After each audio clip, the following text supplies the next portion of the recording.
ودخل الواد عبودة على حماه.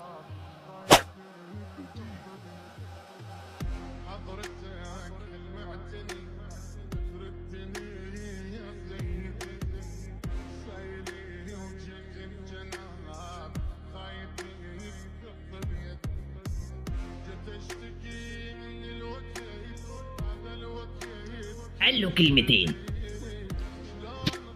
طلباتك يا عمي.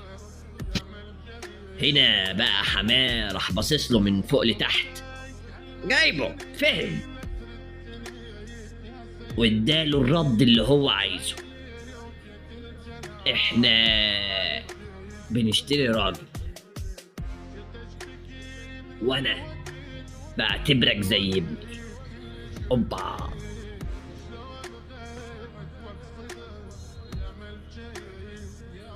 عبودة ما يضحكش عليه. وانا يا عمي عايزك تعتبرني زي ابنك. هنا ديب بيلعب على ديب.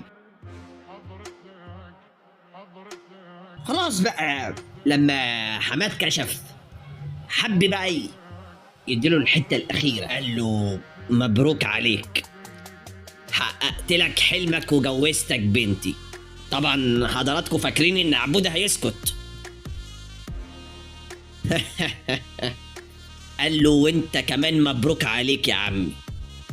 ايه مبروك علينا؟ ايه في ايه؟